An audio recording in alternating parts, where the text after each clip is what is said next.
কালি মই বিশেষ আপোনালোকক কৈছিলোঁ যে জানিবলগীয়া কিছুমান কথা মই যি ধৰণে বুজি পাইছিলোঁ বিশেষ দীঘলীয়া নকৰোঁ বা শ্বৰ্ট হ'বৰ কাৰণে আচলতে সময়খিনি মই কি কৰিছোঁ অকণমান দুটা লাইন লিখি লৈছোঁ যিহেতু কেমেৰামেন মোৰ নাই তাৰ হাতত মোবাইল লৈ মই যি পাৰোঁ বুজাবলৈ চেষ্টা কৰিম হা।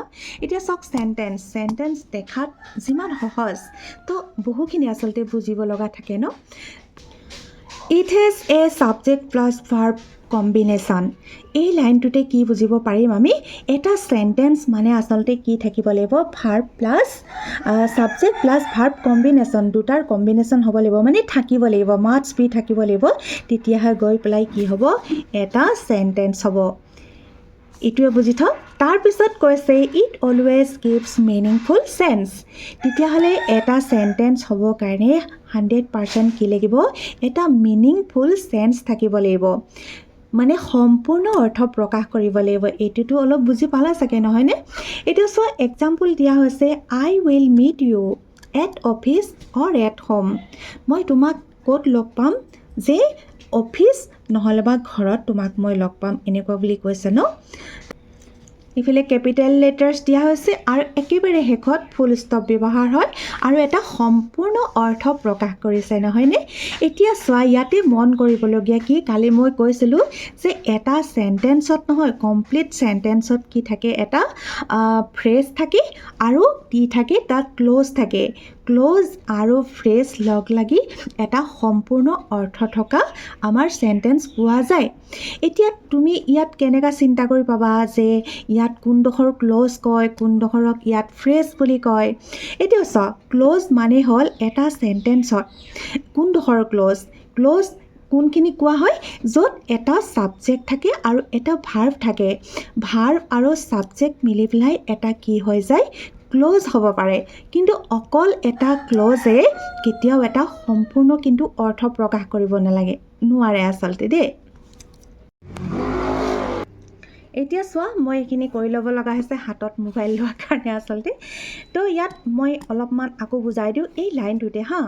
ইয়াতে চোৱা মই কি কৰি ল'লোঁ যে আই উইল মিট ইউ মই তোমাক লগ পাম এটা সম্পূৰ্ণ অৰ্থ প্ৰকাশ নাই কৰা যদিও এটা অৰ্থ প্ৰকাশ কৰিছে হয়নে। কেনেকুৱা কৰিছে মই তোমাক লগ পাম হয়নে যদিও এটা কথা ওলাইছে কিন্তু সম্পূৰ্ণ অৰ্থটো ক্লিয়াৰকৈ ফুটি উঠা নাই। তো এই এনেকুৱা ধৰণৰ এটা চেণ্টেন্স য'ত এটা কি থাকে ছাবজেক্ট থাকে আৰু ভাৰ্ব থাকে। আই উইল মিট ইয়াত মিটটো মেইন ভাৰ্ব আকৌ। এতিয়া চোৱা এই যে ছাবজেক্ট পালোঁ ভাৰ্ব পালোঁ ভাৰ্ব আৰু ছাবজেক্ট য'ত থাকিব এটা অৰ্থও প্ৰকাশ কৰিব সেইটোকে কোৱা হয় ক্ল'জ। বুজিলা। এতিয়া চোৱা ক্ল'জ মানে কি জাষ্ট এনেকুৱা বুজি থোৱা ঠিক আছে। আৰু ফ্ৰেজ মানে হ'ল এই যে এক্সট্ৰা কি পালোঁ at office or at home অৰটো হ'ল এটা কনজাংচনটো দি পেলাই দুটা আমি জইন কৰা হৈছে ন এট অফিচ অৰ এট হোমটো হয় নহয়। গতিকে অৰটো বাদ দি তেতিয়াহ'লে কি কৰিব পাৰি এট অফিচ আৰু এট হোম এই দুটাকে কোৱা হয় ফ্ৰেজ য'ত কোনো ধৰণৰ বিশেষ অৰ্থ প্ৰকাশ কৰা নাই। এট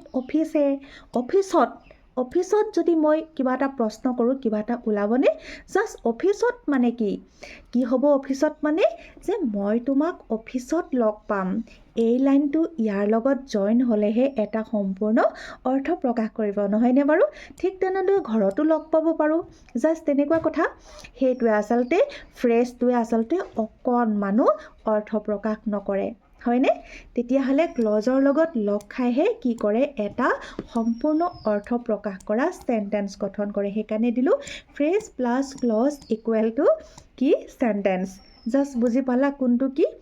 আকৌ বেলেগ দুটা উদাহৰণে মই অকণমান বুজাই দিওঁ চোৱা।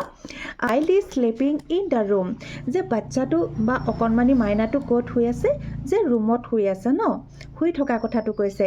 ইয়াত যদি ধৰা হয় দুটা বেলেগ ধৰণৰ the child is sleeping the child. এতিয়া চোৱা তোমালোকে সদায় মন কৰিব লাগিব যে ইয়াত ছাবজেক্ট কোনটো মই ভালকৈ বুজাম হা সেইখিনি আকৌ নেক্সটত আজিয়ে দেখাই দিম যদি নাজানা। তো এই ছাবজেক্টটো নহয় আমি যাৰ বিষয়ে কিবা এটা কোৱা হয় সেইটোৱে হ'ল ছাবজেক্ট। মানে ইয়াত কাৰ বিষয়ে কোৱা হৈছে দিছ চাইল্ড এই দিছ চাইল্ডটো হৈ গ'লগৈ কি তেতিয়াহ'লে এইটো এটা ছাবজেক্ট। এটা এই কোণৰ পৰা এই শ্লিপিঙৰলৈকে যদি আমি চাওঁ তাত দেখা পোৱা গৈছে যে এটা অৰ্থ প্ৰকাশ কৰিছে যে অকণমানি মাইনাটো শুই আছে। এতিয়া শুইহে আছে। আকৌ যদি প্ৰশ্ন কৰোঁ ক'ত শুই আছে, ক'ত শুই আছে বুলি ক'লে কি হ'ব? ইন দ্য ৰুম, ৰুমত। তেতিয়াহ'লে চোৱা এই দুটা লগ লাগিহে এটা ধুনীয়া অৰ্থ থকা চেণ্টেন্স গঠন হৈছে, নহয়নে? গতিকে সেইকাৰণে আমি ক'ব পাৰোঁ যে দি চাইল্ড ইজ শ্লিপিং এইডোখৰ হ'ল ক্লজ। এতিয়া চোৱা, এতিয়া এইডোখৰ হৈ গ'ল ক্লজ, হয়নে? দি ইয়াত কাৰণ ক্লজ এটা হ'ব হ'লে সদায় ছাবজেক্ট থাকিব লাগিব, জাষ্ট ভাৰ্ব থাকিব লাগিব, must B verb, subject plus verb. Subject plus verb থাকিলেহে কি হ'ব? এটা ক্লজ হ'ব।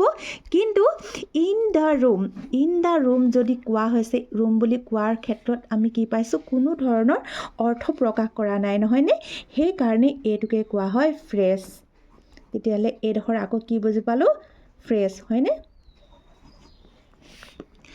ইন দ্য ৰুম, ৰুমত। অকল যদি প্ৰশ্ন কৰোঁ in the room, just in the room মানে কি? ৰুমত। কি ৰুমত মানে? কিবা এটা কোনো ধৰণৰ ভালকৈ অৰ্থ কিবা এটা ওলোৱা নাই ন ফুটি পেলাই। ইন দ্য ৰুম, ৰুম আৰু ৰুমত আৰু ৰুমত মানে কি? ৰুমত বাচ্চাটো শুই আছে। এইখিনি লগ লাগিলেহে এইখিনি হয়। সেইটোৱে জানি থোৱা ফ্ৰেছ মানে কোনবিলাক। মই আকৌ পিছৰ ভিডিঅ'বিলাকত এসোপামান এনেকুৱা ফ্ৰেছ দিম, য'ত তোমালোকৰ সেই ফ্ৰেছখিনিৰ পৰা আচলতে বাক্য ৰচনা কৰা হয়। Make sentence. তো বহুতেই বেছি প্ৰয়োজন হয় ফ্ৰেছখিনি, জানিবলগীয়াও কথা। তো মই অলপ আজি বুজাই গৈছোঁ, দীঘলীয়া হ'ব পাৰে ভিডিঅ'টো। এতিয়া Rahul love in the class. ৰাহুলে আকৌ কি কৰিছে? হাঁহি আছে। ক'ত হাঁহি আছে? ক্লাছত। তেতিয়াহ'লে ইয়াত আকৌ আমি চাওঁ যে ইয়াত ক্লজ কোনটো আৰু ফ্ৰেছ কোনটো।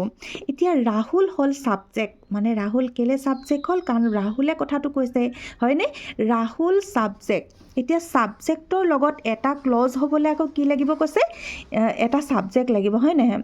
ইয়াত তেতিয়াহ'লে ৰাহুলটো হৈ গ'ল ছাবজেক্ট প্লাছ ভাৰ্ব, লাভটো হ'ল ভাৰ্ব। ইয়াত ভাৰ্বো আছে।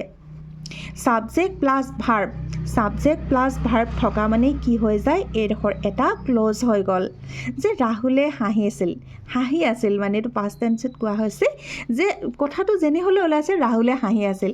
তাকে যদি বেছিকৈ সম্পূৰ্ণ ধুনীয়াকৈ অৰ্থ প্ৰকাশ কৰা এটা বাক্য বনাব যোৱা হয়, তেতিয়াহ'লে ৰাহুলে ক'ত হাঁহি আছিল ন? তেতিয়াহ'লে ইন দ্য ক্লাছ। তেতিয়াহ'লে এই যে ইন দ্য ক্লাছটো এটা গঠন হ'ল, সেইটোৱে হ'ল আকৌ কি? এইটো এটা ফ্ৰেছ। তেতিয়াহ'লে ইন দ্য ক্লাছ এইটোকে কয় ফ্ৰেছ।